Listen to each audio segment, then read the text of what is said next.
This July, Mumbai-based Tata Consultancy Services announced that it was going to let go of about 2% of its staff. That's roughly 12,000 people, most of whom would be mid and senior level professionals. TCS's CEO, K. Kritivasan, sent a memo out to all of his employees, and in it, he said that the move was purely strategic. He said it was part of TCS's larger plan to become future ready. But if you read between the lines, the message is clear. It points to a tectonic shift that impacts not just TCS, but all of its competitors as well. You see, India's IT services industry, which is valued at about $280 billion, is currently at an inflection point. Given AI and everything that's been happening or being talked about in the last few years, I think there's a perfect storm happening for IT broadly and Indian IT. After, I would say, internet, it is AI. So this is the biggest change that mankind has gone through, let alone IT services. The result of that is, when work changes, the skill base with which we have done the work, that demands a shift. So, like, for example, in, I think, the next, 5 years or so, almost 39 to 40% of the skills needed to do some of the key jobs will change. Across the board, the rules are changing.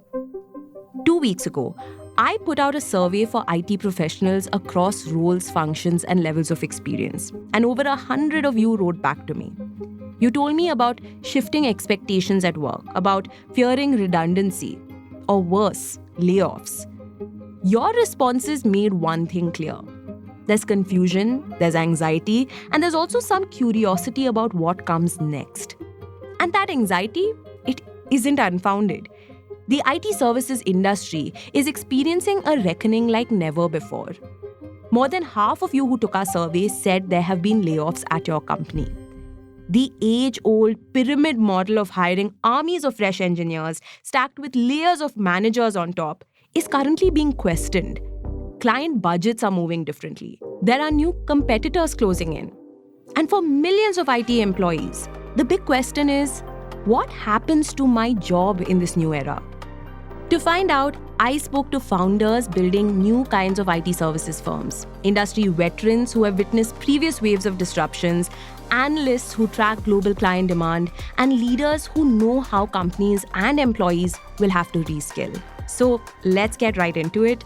I'm Rahel Philippos, and this is 90,000 Hours, a podcast about the future of careers and workplaces.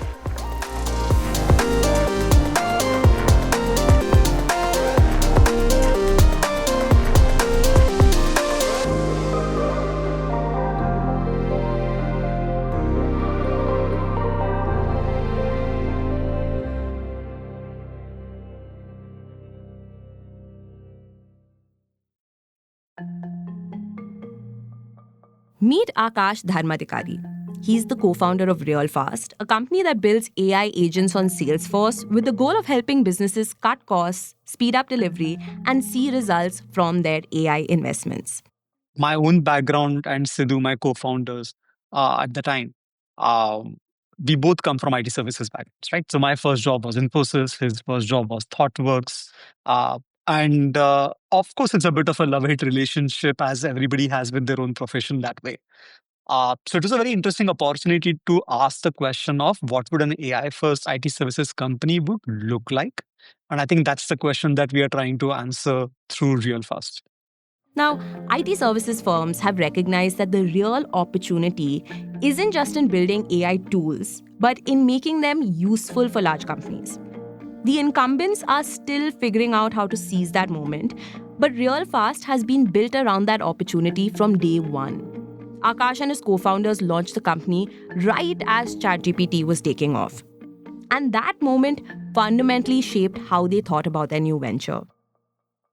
There are just way too many problems that can be solved through AI, and the technology was ready 6 months back, and we just know hundreds of people, and some of them including like people within my company as well, who would just not think of using AI for that, or would not think of innovative ways of solving certain problems.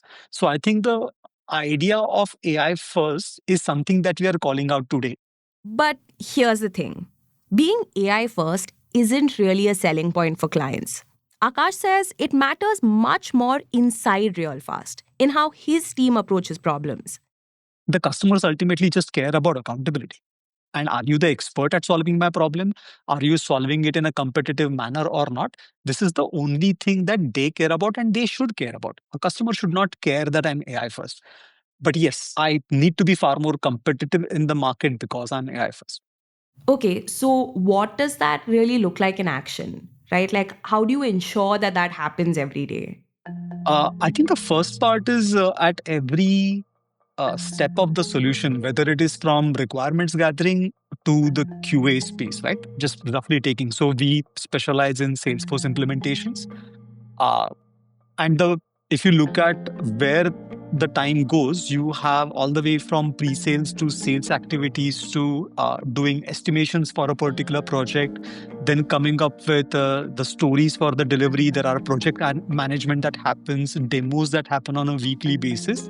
At each of this step, we need to ask ourselves, yesterday it was taking me 2 hours to do something. How can I use any automation? But AI, of course, is critical in any knowledge work nowadays. That automation is going to help us either reduce the amount of time it takes to do that or dramatically improve the quality of the work that we deliver. And being able to ask this question every now and then and constantly reevaluating if the technology has shifted, where 3 months back the answer to that question was no, but 3 months afterwards the answer to that question very well might be yeah, it's very easy. But most people don't answer those questions. And I think that's why I said that we being AI first is a mindset change far more important for people within my company than for my customers to appreciate. They only pay us for the work that we do. And that internal shift isn't just at Realfast. In our survey, many of you told me that your companies are investing heavily in AI upskilling programs. But just as many said you weren't waiting around either. You were teaching yourselves, you were tinkering with new tools on your own time, and a majority of you seem to recognize the shift that's taking place. While you may not have full clarity on where the industry is headed, you are still doing what you can to keep up. Now, Aakash says the real MVPs in all of this will be the generalists. Okay, there are a few things to consider here, right? For starters, Realfast has a pretty lean team, just about 20 people last I checked. So maybe the same rules won't quite apply to larger IT firms. But I'm curious to know how you think about hiring, right? Who are you looking for, really? Of course, it's going to be different for quite a few reasons. I think the most important is scale. Uh, when you when you are hiring like hundreds of thousands of people, it's a very different ball game because you need to standardize things at a certain level. You need to train people in a certain way. You're also hiring for certain SOPs that are already in place, and those need to be delivered in a consistent manner. Specifically for the phase Realfast is in, we need to define those SOPs. So we are looking for people who are, and it doesn't matter whether they're senior or junior. I don't think that actually makes as much difference. The important part is these are generalists who are able to maintain a big picture view, at the same time be very detail oriented in whatever they are working in, and are constantly coordinating across multiple skill sets to redefine the processes that then can be rolled out. This nature of work, I'm sure, happened in IT services companies, in the Infosys and the TCS. Of course, in the early 80s and 90s, where the smartest people in India did go there, right? Without which you can't build the kind of systems that are built. They have now scaled. And I'm sure they have gone through their own renovations in different verticals, right? When cloud came, it was a fairly big blow in that way to the existing SOPs and what people can be trained on. What is the business value that you add to the customer? So it's not as if the IT industry has not gone through any new technical advances, but it has never been reasoning, right? It has never been generative AI. So yes, I think this particular shift is quite substantial that way. But we need to re-innovate ourselves. And that reflects in the hiring that we do today. For decades, the IT services business model was built on scale, on the backs of thousands of coders, massive delivery teams, and layers of managers. But that model is currently under strain. With AI reshaping knowledge work, You don't always need armies of people to deliver solutions anymore. And that is what's forcing the old guard to rethink how they operate. It's also creating an opening for a new kind of IT services firm like Realfast. I personally see a lot of boutique consulting companies which are doing this vertical integration because they don't need to build very large teams to serve their one customer. The economies of scales are no longer necessary to serve a customer who is looking for that one person to take accountability all the way from strategy to delivery. So we are going to see a lot of these changes happening through the system. And we certainly are trying to move in exactly this particular direction, which is why I mentioned that we have people all the way from McKinsey to big tech to traditional SIs. All of these people are coming together because ultimately the end customer cares about only one thing. Can my operations run smoother? Can you reduce cost of my operations? Can you provide me better visibility for making decisions? The more problems you can solve, the more market share you will have.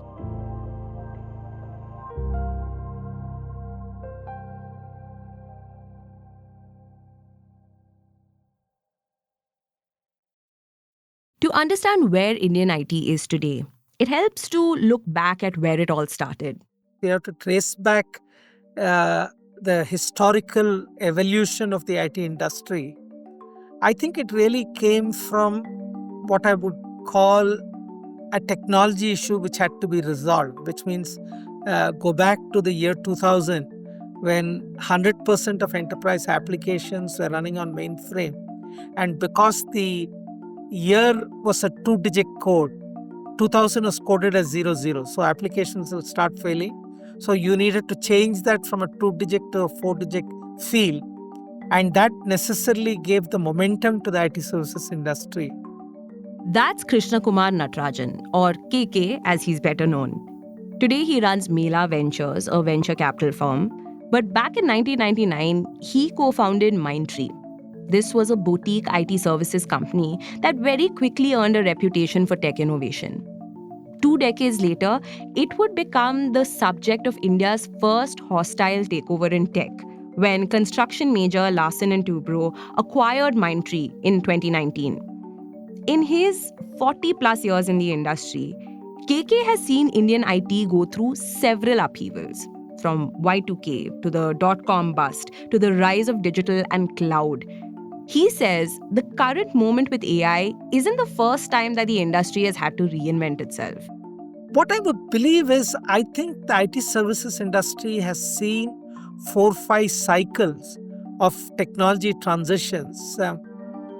But how this is different is that even if you watch across the 4 or 5 transitions which IT services has gone through, the technology adoption cycles have been shrinking. In fact, the transition from mainframe to a client server probably took 15, 20 years. The transition from client server to internet probably took 10 years. The transition from internet to the mobile world probably just took 5 years. Whereas the transition to AI adoption is going to be much shorter, which is one key piece of difference which is there. Now, KK is optimistic. He doesn't see AI as an existential threat. In fact, he sees a massive opportunity for IT companies to build out AI platforms and services for clients. At the same time, he does believe it will fundamentally reshape how IT firms are structured across the board. Not just smaller boutique firms, but also larger ones.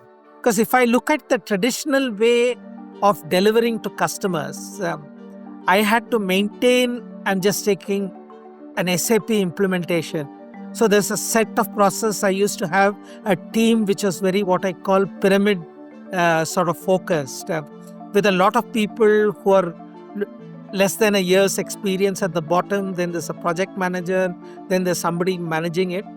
Today, I think AI-driven tools really make this pyramid structure completely irrelevant. What used to be the work of 40 people, probably 20 people or even less than that can do it. Essentially, the middle management in the IT services industry came to manage transactions, which means they were monitoring how the project was going. If there are matrices which are not going well, they took some intervention action.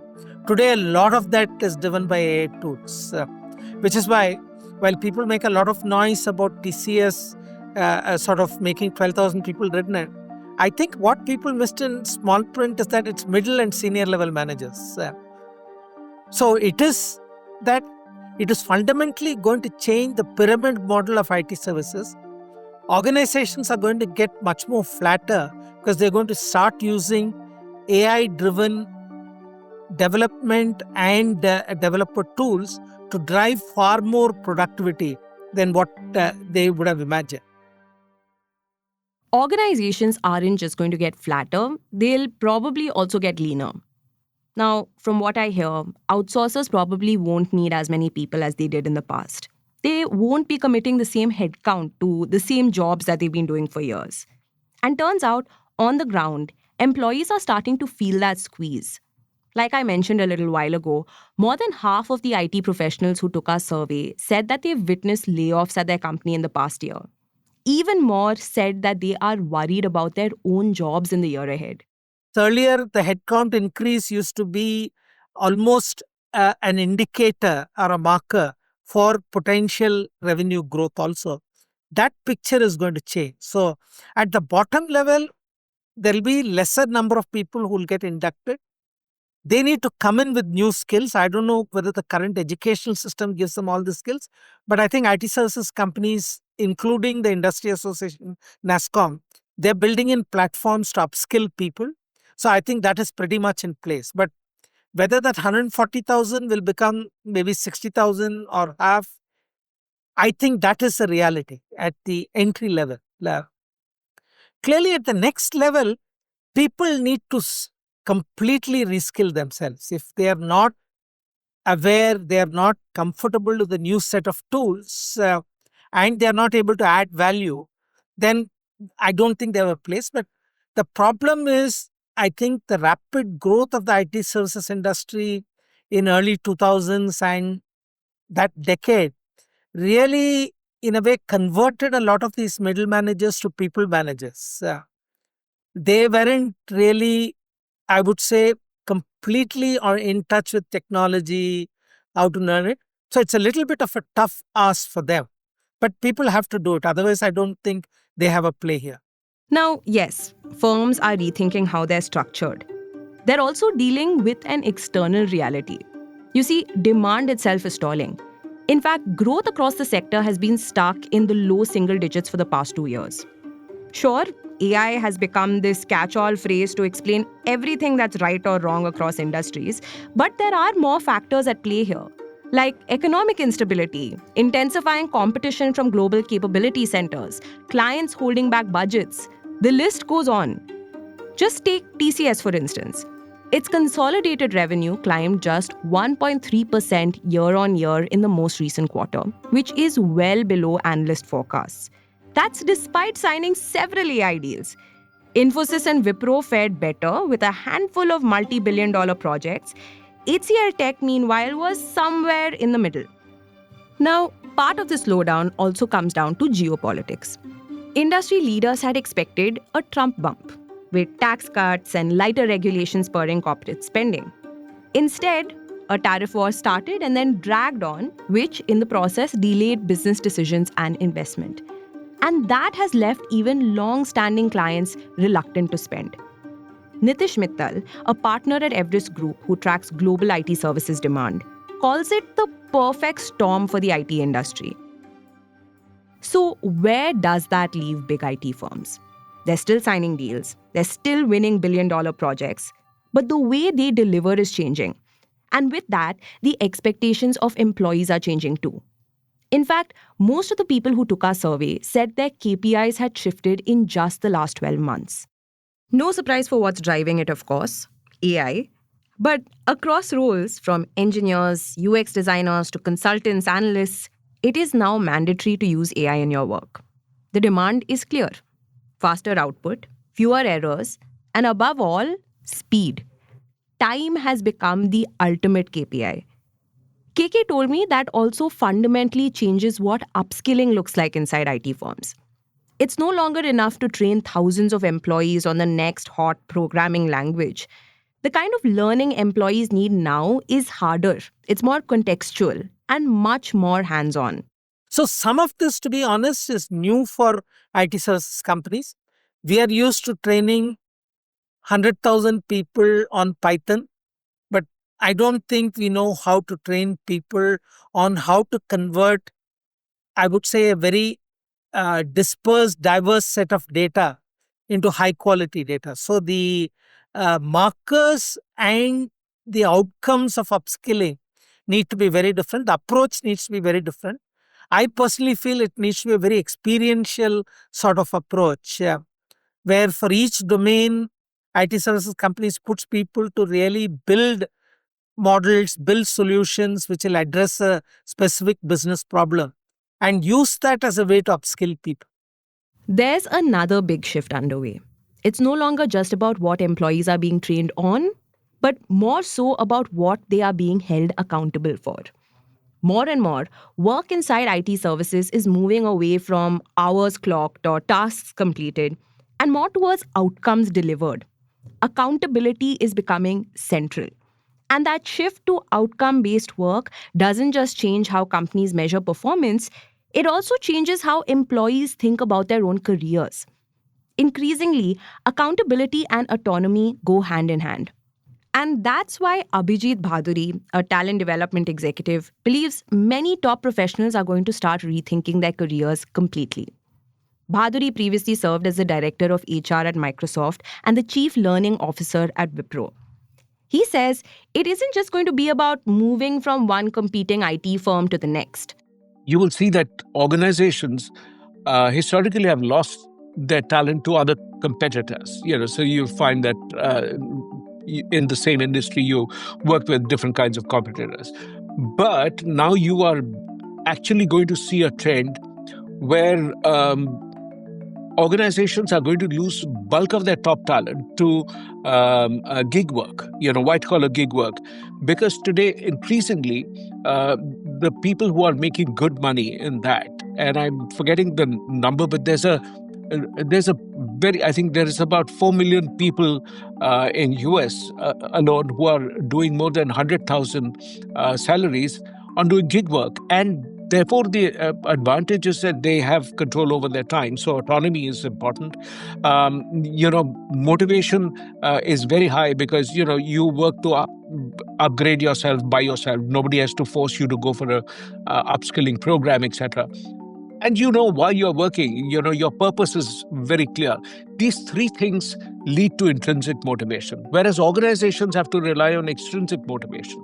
External motivation being given in terms of carrot and stick. You do this work, then I will reward you. If you don't do this work, I'll punish you. So the role of the manager has been that of a judge.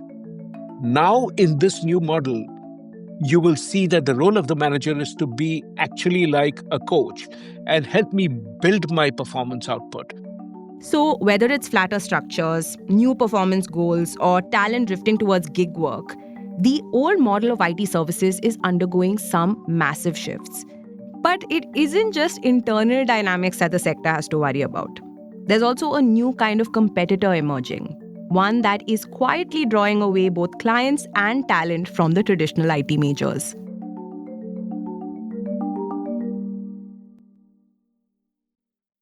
For decades, Indian IT services companies were the go-to partners for global enterprises.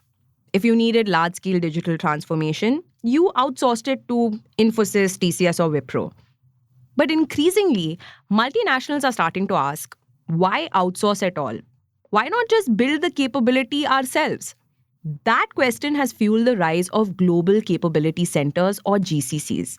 And right now, India is at the heart of it.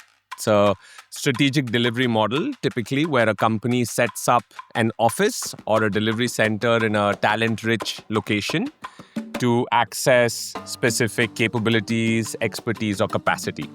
You just heard from Vikram Ahuja, the managing director of ANSR and CEO of its subsidiary Talent 500. ANSR describes its model as offering GCCs as a service. In other words, it helps global enterprises set up and scale their own GCCs in India as well as overseas. Today, ANSR has worked with more than 120 companies and claims nearly 20% of the Fortune 500 market share. We help them think through the idea form and structure of what their global capability center should be. So what sort of roles, skills, capabilities, what is the operating model, structure, size, etc., as well as which location, which is a very important question to answer.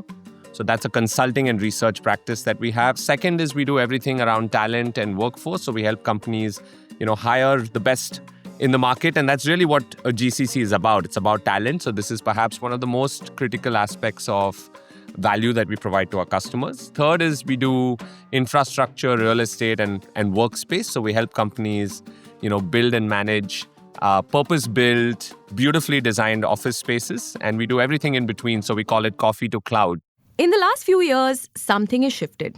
India has seen a GCC boom. From Sephora to JCPenney, multinationals across sectors have been rushing to set up their Indian centers. And it's not just for cost savings, but also to build the kind of digital and tech capabilities they now consider central to their businesses. GCCs are not new. They've been around for the better half of the last, 3 decades. And in many ways, the reason people would access these centers, has sort of evolved over time. So it initially started out in a way to access low cost labor, right? So the very fundamental idea of labor arbitrage or cost arbitrage.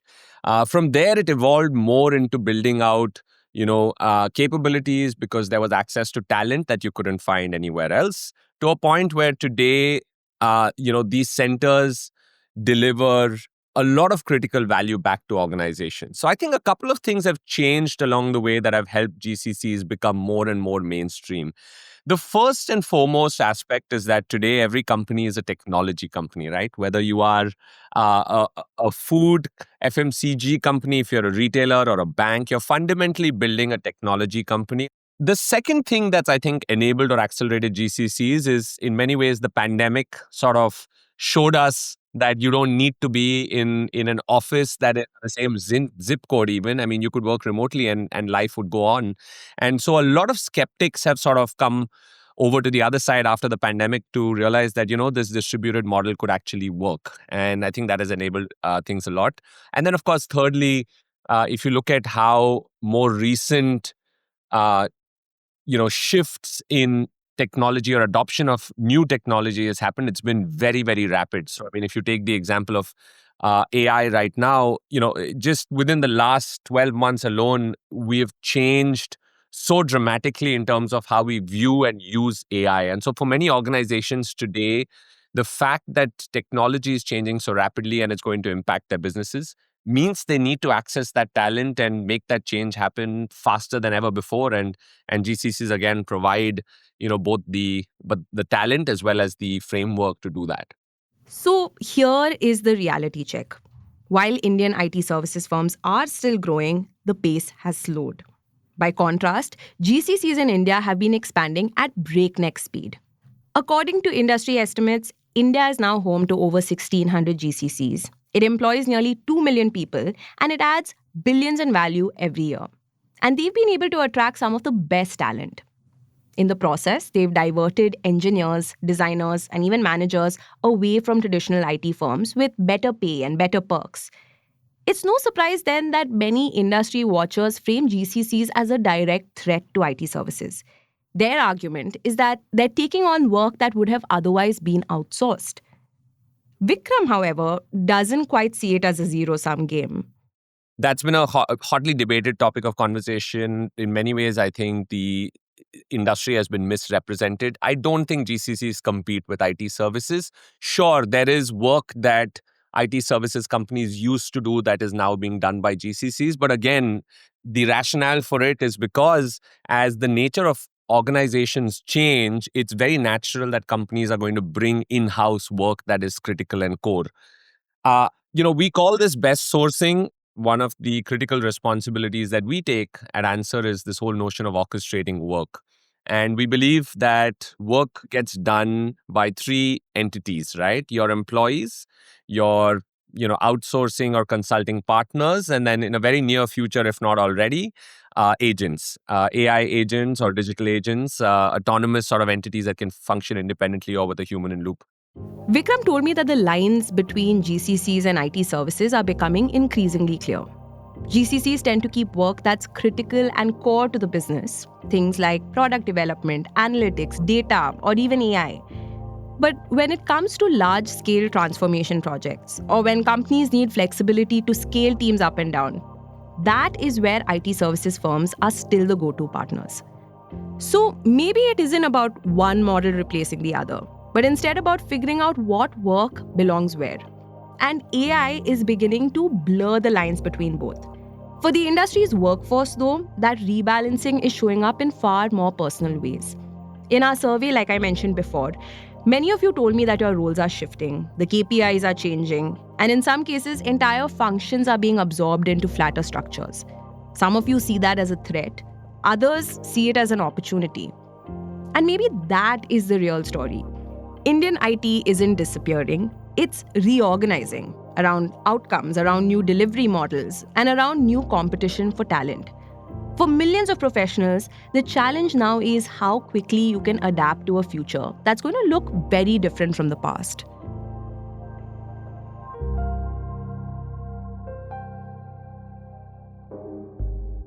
Thank you for listening to 90,000 Hours, a podcast about the future of careers and workplaces from the newsroom of the Ken.